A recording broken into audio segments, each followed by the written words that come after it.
Yesu webadene boba bana bazebedeo. Yesu webadene boba bana bazebedeo. Lepete lobela manda boba bana bazebedeo. Lepete lobela manda. Les boursouflures de l'histoire de l'humanité témoignent avec une rare lucidité de la limite de l'intelligence de l'âme à inventer avec exactitude et précision son avenir. Pourtant, ce n'est pas faute d'avoir tenté de déterminer sans succès ses origines par le biais de la science. De l'effondrement de l'Empire soviétique à l'échec non déclaré des systèmes démocratiques, en passant par la marque quasi indélébile du sida, les déferlements du tsunami et le spectre de la pauvreté, la tendance s'impose incontournable. L'homme doit aller chercher au-delà de lui-même, au-delà de la raison. Ce qui du reste ne serait pas nouveau, à moins que l'on ait la mémoire trop courte. Illustration parfaite s'il en faut, la République démocratique du Congo représente un cas qui sort de l'ordinaire, pour ne pas dire du rationnel.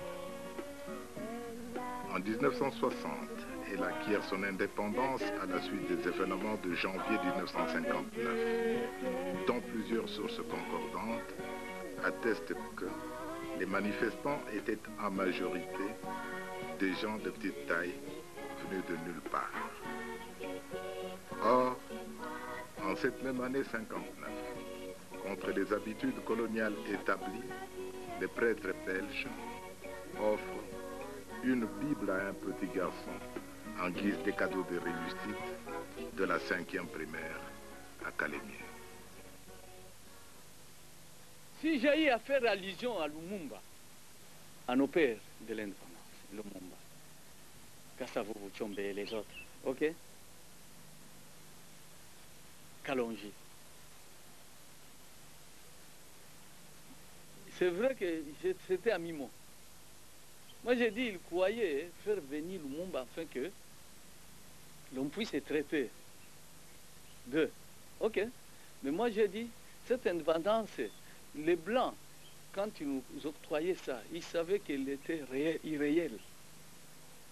Un peu comme quelqu'un qui donne la chèvre, hein, liée, et il piétine au moins les bouts de la corde.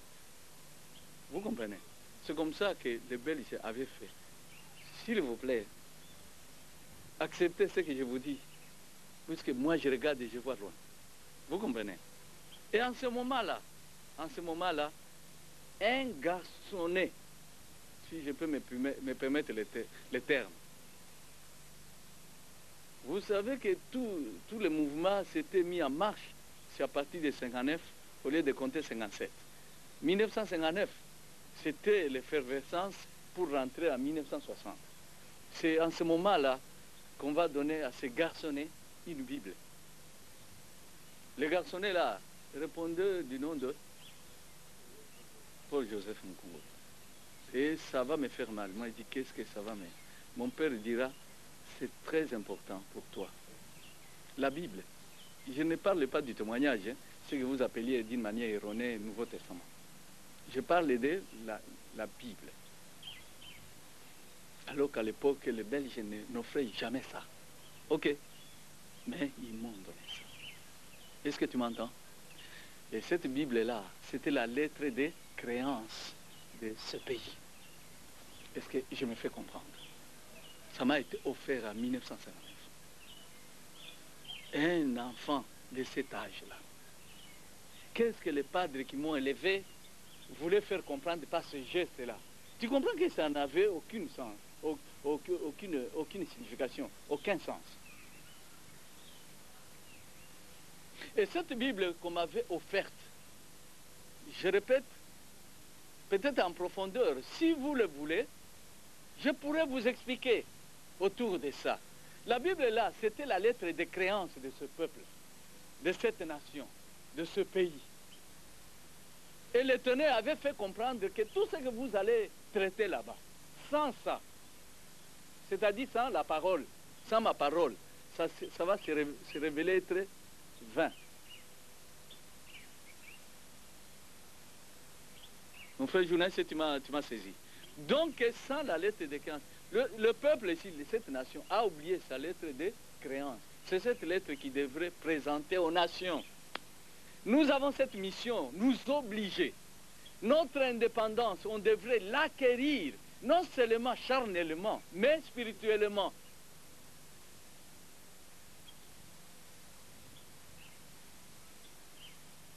Et parce que c'est le pays étoilé. Ok? Si je me fais comprendre. Et cette étoile, s'il te plaît, est tombée chez moi là, dans la terre de Caballo. Pendant 4 décennies, Washington, Londres, Moscou, Bruxelles et Paris ne ménageront pas le savoir-faire de l'âme pour monter une nation puissante au cœur de l'Afrique. Mais bien que tout y soit, rien n'y fait. Le Congo galère. Oui, 4 décennies comme le temps compté à Moïse pour son affermissement au pays des Madians dans le désert.